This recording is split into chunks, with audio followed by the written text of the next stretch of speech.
is just fantastic.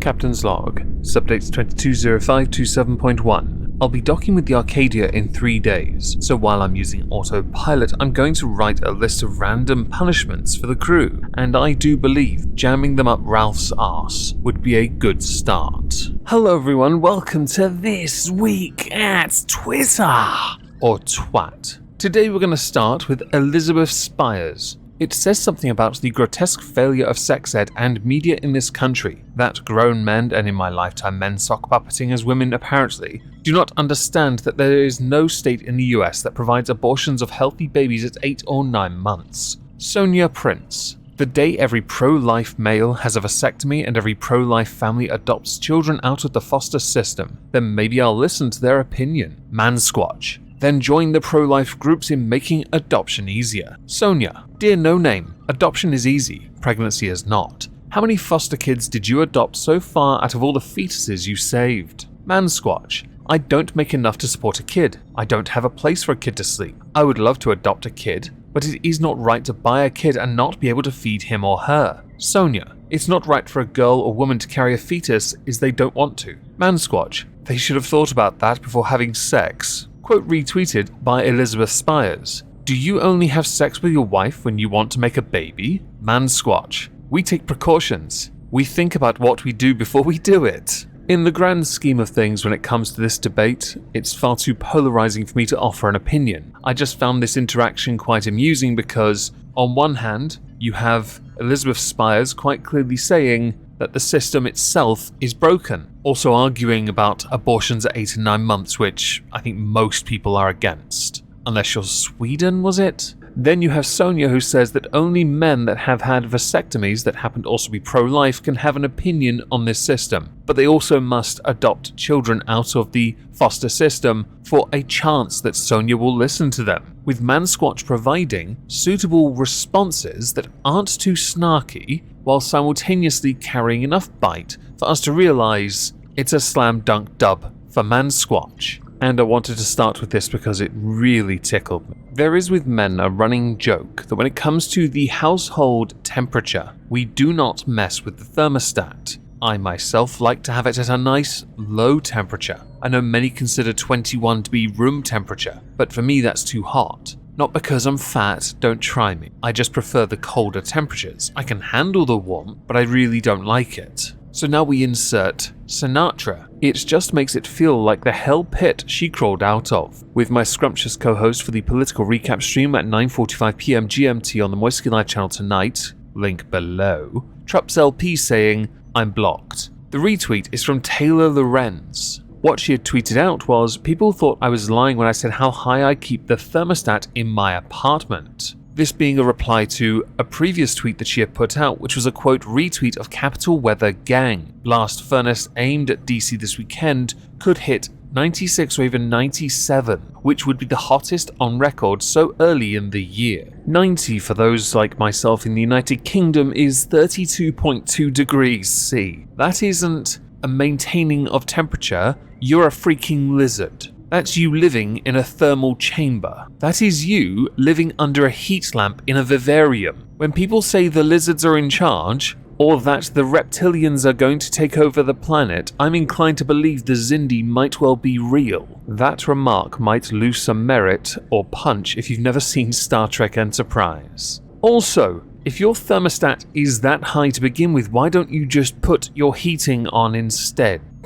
Idiot. So next I noticed this in the For You tab of Twitter. Telling me I'm almost white is not a compliment. Linked to that is an article from Darshita Goyal, who upon doing some grocery shopping was told at the counter when buying a block of paneer that you're so fair and with those light eyes you could pass off as white. She, Darshita, thanked her for what sounded like a compliment and then thought, hang on, how is being called almost white a compliment or a pat on the back? She then goes on to explain how in Indian culture this is seen as a good thing. There are many cultural norms in India that, yes, skin whitening, lightening is promoted. To support that you have Priyanka Chopra Jonas, who was called out for supporting Black Lives Matter while promoting skin lightening creams. By the way, that market is phenomenal. I've always believed, by the way, you should always be happy and comfortable with who you are, how you look, and as a community of peoples, move forward together. However,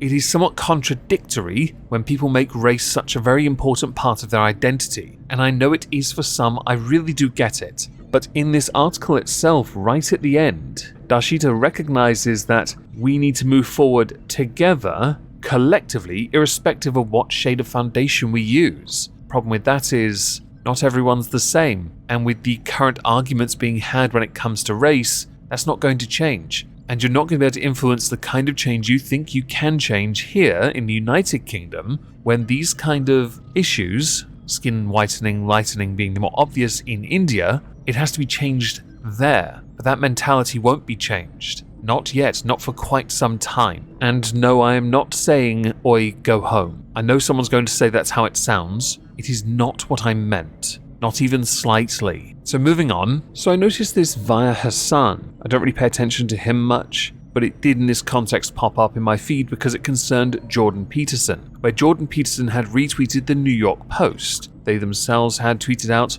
Yumi Nu, shaking over Sports Illustrated swimsuit cover reveal, with Jordan retweeting, sorry, not beautiful, and no amount of authoritarian tolerance is going to change that. I'm starting to understand from that alone why you got 14,000 replies. Hassan was one of those people, in fact, saying sorry, not beautiful, and no amount of authoritarian tolerance is going to change that, with a picture of a very clearly distressed Jordan Peterson. Not long after, it was announced that Jordan Peterson is departing from Twitter, to which Hassan then tweeted all these images out with, Lamau no way, Jordan Peterson, is this true? To then follow up with, this man has tweeted like 15 times since he posted that he's leaving Lamau. With regards to the cover of Sports Illustrated, which I couldn't care less about, I'm sure there are people that are quite divided on this, for small reasons. But I'm going to go with Sugar Tit's response. I actually think this isn't too bad. She doesn't look unhealthy, her proportions are nice and curvy, and her face is gorgeous, good on her. Your boy Pat, bad choice of bikini and picture in my opinion, and that's a subjective thing, whether something you wear complements the frame you have or not,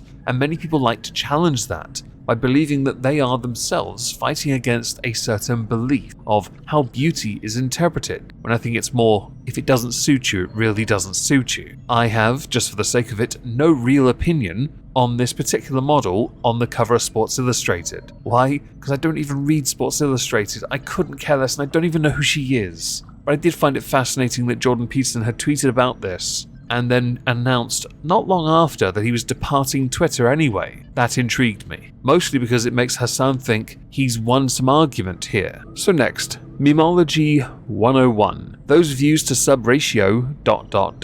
damn. Underneath is an image from H3 TV or H3 Podcast Highlights, where there is 1.63 million subscribers, 12,000 views, 460 upvotes, 777 downvotes. 2 days later, it now sits on 50,000 views, which isn't for a channel that big all that good, to be honest. But then again, when you look at the content and the views on the channel, it falls in line with the average views they get on their channel, mostly because it's a highlights channel, so one would not expect it to do that well to begin with, but also because a lot of it shows a complete lack of introspection from the person who is hurling the criticisms. One of my favourite responses to this came from Zalorimate. Should have stuck with the 2016 content, and I couldn't agree more with that. Ethan has gone down a rabbit hole where there is no chance of coming back. To do so, Ethan Klein has had to give up on what made him famous in the first place,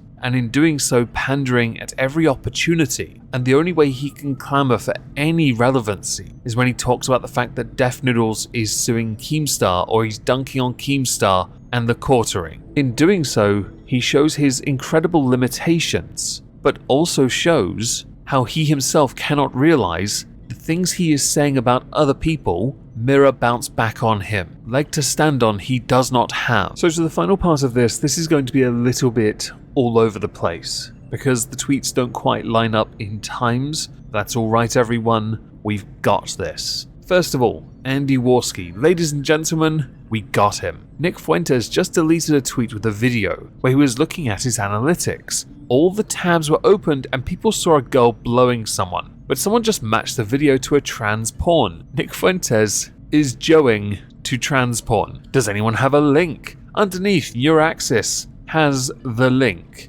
with all the images to confirm it. At VHS Archive. Oh, Nick Fuentes, what have you been watching and bookmarking? Underneath are some images, and no, I cannot show you them. Quarantined Coof, or Mr. Metica. This politician face-effing his male cousin is based. 2 weeks later. That's not my transsexual porn, this is not. I'm being set up. Cope. Do we need the Ethan Ralph, it's not true sound effect? Donovan. Lighter flick. Inhale. Beat drop. Nicholas J. Fuentes, and the J is for jerking it to trans porn. Also, Donovan. Defending Nick Fuentes in the replies to my jokes about him is significantly more gay than him watching trans porn. So now let's move on to Nick Fuentes' associate, Ethan Ralph. Brittany Venti, imagine watching your dad get his purse stolen and his ass beat on the internet. As everyone knows, Ralphomania ran wild on the bricks of Portugal. Good boy Alex. My only goal in life now is to help convince Ethan Ralph to come up to confront Cog.